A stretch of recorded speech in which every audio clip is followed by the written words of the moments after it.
조금만 내려주시면 좋을 것 같아요. 존경하는 평택 시민 여러분, 그리고 국민 여러분, 이번 6월 선거의 최우선 과제는 국힘 제로의 실현이었습니다. 전국적으로 큰 의미 있는 성과가 있었지만 평택에서는 그 명령을 완수하지 못했습니다. 다 저의 부족함이고 다 저의 책임입니다. 그럼에도 우리는 국민 주권 정부의 성공이라는 바다를 향해 지치지 않고 함께 흘러가야 합니다. 존경하는 평택 시민 여러분, 선거 결과를 겸허히 받아들입니다. 저를 따뜻한 이웃으로 품어주셨지만 제가 모자라 기대에 부응하지 못했습니다. 저 조국 앞으로도 평택의 미래의 보탬이 되도록 언제나 여러분과 함께 하겠습니다. 마음을 다해 함께해 주신 모든 분께 감사드립니다. 전국 각지에서 미국과 독일 등 해외에서까지 달려와 주신 자원봉사자 여러분, 캠프를 찾아주시고 SNS로 아낌없는 응원을 보내주신 범민주 진영의 각계각층의 수많은 동지분들, 평택의 시작을 함께했던 캠프 가족들 모두 정말 감사드립니다. 이번 결과는 저 조국의 실패이지 여러분들께서 저에게 투영했던 비전과 가치가 틀린 것은 아니라 생각합니다. 그 희망들이 꼭 실현되도록 언제나 여러분과 함께 걷겠습니다. 평택으로 모였던 절실한 마음들 나침반으로 삼고 걷겠습니다. 감사합니다.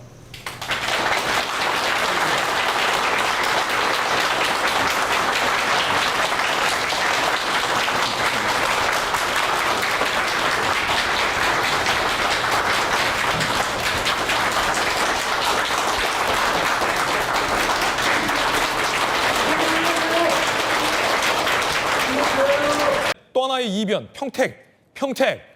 민주당 김용남, 조국혁신단 조국을 꺾고 국민의힘 유이동 후보가 당선을 확정지었습니다. 당선인의 이야기 들어보시죠.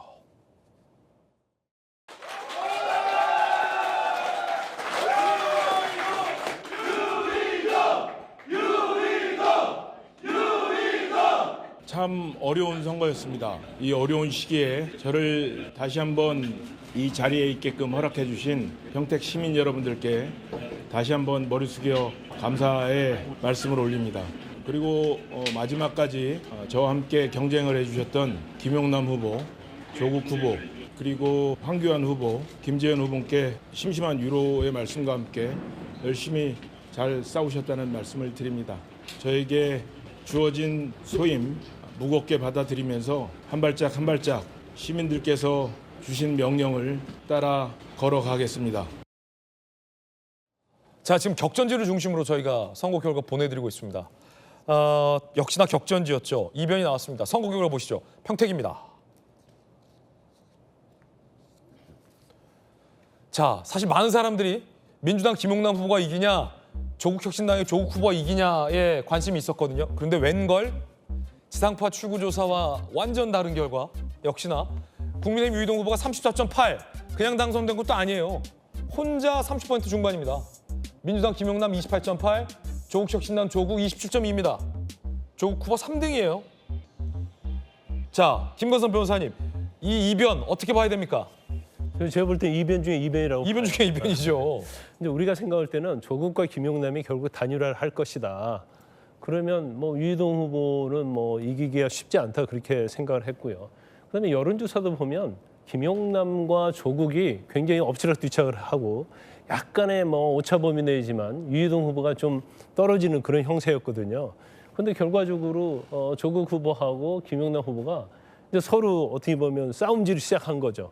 치열하게 싸웠죠. 그리고 서로의 치부를 막 드러낸 거예요. 예. 그리고 이번 선거를 보면 이제 김용남 후보도 마찬가지지만 조국 후보가 제가 볼 때는 거의 본인의 어떠한 미천이라고 할까? 네. 그런 걸 다 드러낸 선거였다고 봐요. 조국 후보가 사실은 정치인으로서 원내 입상하느냐 마냐의 타이틀 매치였는데 3등이에요. 네, 그러니까 조국 후보가 사실은 그동안 베일에 좀 쌓여 있었다. 네네. 문재인 정부 때부터. 그리고 우리가 잠재적인 대권 주자로 봤잖아요.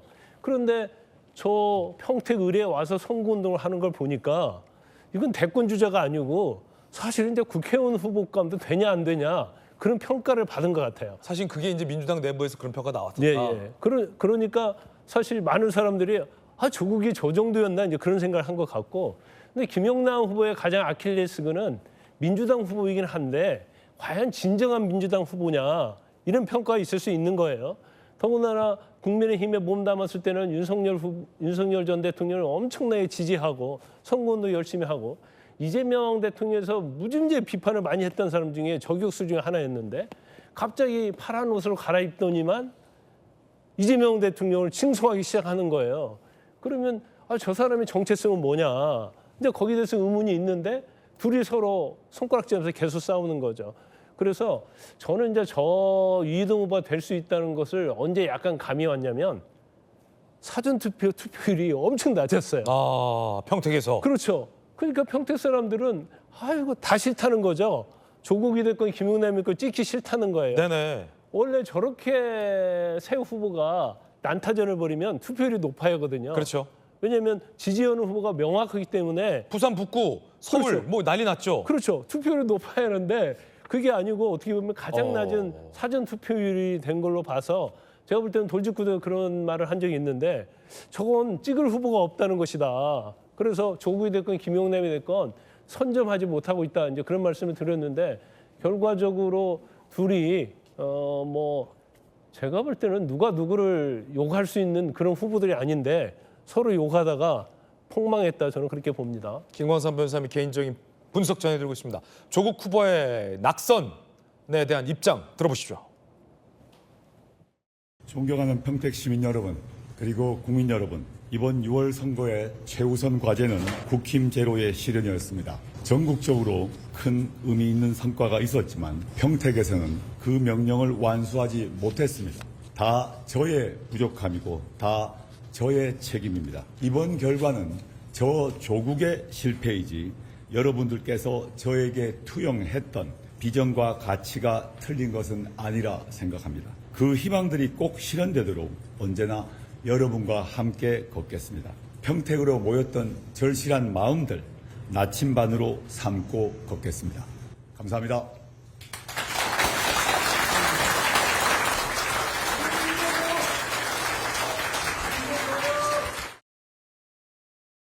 조국의 침몰입니다. 하정우의 침몰이고 정원호의 침몰입니다. 자, 김용남 후보의 낙선에 대한 입장도 들어보시죠. 좋은 성과로 보답을 드렸어야 하는데 제가 부족한 점이 많아서 좋은 성과를 못 보여드려서 대단히 죄송스럽게 생각을 합니다. 네거티브 없는 깨끗한 선거로 이기겠다고 했는데 여기서 좀 성공을 했더라면 우리나라 정치 풍토가 좀 바뀔 수 있는 계기가 될 수 있었을 텐데 그러질 못했습니다. 이번 국회의원 재보궐선거에서 이곳 평택을을 포함해서 아마 국힘 제로는 안 되는 것 같습니다. 제가 부족함이 많아서 더 좋은 성과를 못 보여드렸다는 것에 대해서만 죄송스러운 말씀만 드리겠습니다. 이 두 후보가 선거 내내 치열하게 싸웠습니다. 그 장면 준비되어 있습니다. 들어보시죠. 도대체 민주당의 가면을 누가 쓰고 있는 것입니까? 3번 기호를 달고 본인이 가장 민주당스러운 후보라고 우기는 것이 저는 우리 헌정사에서 처음 있는 일이 아닌가 싶습니다. 조국 후보가 보여주고 있는 선거전은 도대체 상식적으로 이해하기 어렵습니다. 우리가 진짜고 조국은 가짜다라고 누가 말하더군요. 대세가 기울었나 보다 이렇게 생각합니다. 참 급하기는 급한가 보다 이런 생각을 합니다. 도대체 누가 자기가 파란색 옷을 입었으니까 진짜고 당신은 파란색 옷 안 입었으니까 가짜다. 그게 말이 됩니까? 파란색 타령하다가 둘 다 졌는데 네. 안용환 의원님 어떻게 보십니까? 일단은 조국 후보의 몰락, 조국 후보는 정치적으로 제기가 앞으로 좀 어렵지 않을까 하는 생각이 듭니다. 왜냐하면은 민주당 그 진보 좌파 진영 내에서 효용이 이제 급격히 추락했다. 사실 어느 진영에서 저 사람을 데려다 쓰면은 조국 후보는 사실 대권 후보급으로 그렇게 평가를 받아왔었죠. 데려다 쓰면은 뭐 우리 진영 자체가 커질 수 있다. 뭐 인물을 만들 수 있다라고는 생각을 할 수 있는데 조국 후보 같은 경우는 그런 의미에서 효용 가치는 굉장히 떨어졌다 이런 생각이 들고요. 역시 이번 당선자 유이동 의원이 운이 참 좋다. 운이 좋다. 예. 선거는 기본적으로는 구도입니다. 기본적으로는. 그래서 유이동 후보가 두 후보가 표가 정확히 비슷하게 28, 27 나눠간 거 아니겠습니까? 그래서 35% 미만으로 국회의원이 당선됐다는 것은 굉장히 운으로밖에 볼 수가 없는 것이죠. 후보의 난립, 그러니까 분열 때문에. 그런데 여기서 저는 이제 부산 북구갑과 이 평택을 네네. 유심히 봤는데, 자, 이런 게 있는 것 같아요. 부산 북구갑에서 박민식 후보의 표가 상당 부분 넘어갔습니다. 당선자에게요. 네네. 그 이유는 지금 한동훈 후보에게. 한동훈 후보는 부산 북구갑 유권자들이 저 사람은 보수 후보라고 생각을 한 겁니다. 예. 그리고 국민의힘당 후보라고 생각을 한 거예요. 예. 그렇기 때문에 단일화를 자동으로 시켜줬습니다. 그렇죠. 그렇지만 평택을에서는 조국 후보에 대해서 저 사람이 우리 당 후보가 아닌 것 같아. 예. 이른바 민주당 계열의 민주당 네네. 지지자들이 그런 생각을 하다 보니까 표가 정확히 나눠간 겁니다. 그렇군요. 단일화를 시켜주지 못한 것이죠. 자, 그리고 이런 가운데 이번 지방선거에서 가장 치열했던 지역이 있죠. 보수, 진보 진영 모두 단일화가 무산이 됐고 5명의 후보가 모두 끝까지 완주를 한 평택 을 지역입니다. 정말 피가 터지는 혈투 끝에 승자는 유이동 국민의힘 후보였습니다. 이 어려운 시기에 중차대한 임무를 허락하신 이유가 있다고 생각합니다. 머리 숙여 감사 인사 올립니다. 감사합니다. 제가 부족한 점이 많아서 좋은 성과를 못 보여드려서 대단히 죄송스럽게 생각을 합니다. 다 저의 부족함이고 다 저의 책임입니다. 저를 따뜻한 이웃으로 품어주셨지만 제가 모자라 기대에 부응하지 못했습니다. 선거 기간 내내 압도적인 일강은 없었던 곳입니다. 바로 평택을. 세 후보 간 3파전 구도로 계속 갔죠. 여론조사에서도 22대 22대 22, 30대 30대 30 계속 비슷한 오차범위 내의 접전이었습니다. 그리고 결국 진보 표심의 분열로 지역구는 국민의힘에게 돌아간 게 아니냐, 이런 분석이 결과론적으로는 가능할 것 같습니다. 자, 그런데요, 국민의힘 유이동 후보 역시 사실은 여기도 그만큼의 드라마는 아니었지만 여기도 역시 역전의 주인공이다라고 평가를 하는데 어떻습니까? 역전의 주인공으로 평가해도 되나요? 사실은 저도 개인적으로 상당히 반신반의할 정도로 이겼으면 좋겠다라는 기대는 갖고 있었는데 예측을 한다 그러면 좀 어둡게 봤던 부분은 없지 않아 있어요. 마지막에 보수 자유화혁신 황교안 대표와의 단일화도 사실은 이제 무산된 시점에서 보면 어렵지 않겠느냐는 생각을 했는데 그만큼 진보 진영끼리의 저 부분은 의석 한 석 놓고 싸웠다라고 보지 않고 실제 진보 진영의 앞으로의 있을 권력 싸움, 이것의 서막이었다. 저는 미리 보기다라는 생각을 하고 그래서 아마 양보를 더 안 했던 것 같고요. 네. 그러다 보니까 두 분 다 떨어진 꼴이 됐죠. 저 두 분 다 떨어짐으로써 앞으로 진보 진영의 합당이나 아니면 차기 권력 구도와 관련돼서 갈등이 상당히 심화될 것 같다. 네. 이건 이제 남이당 얘기이고요.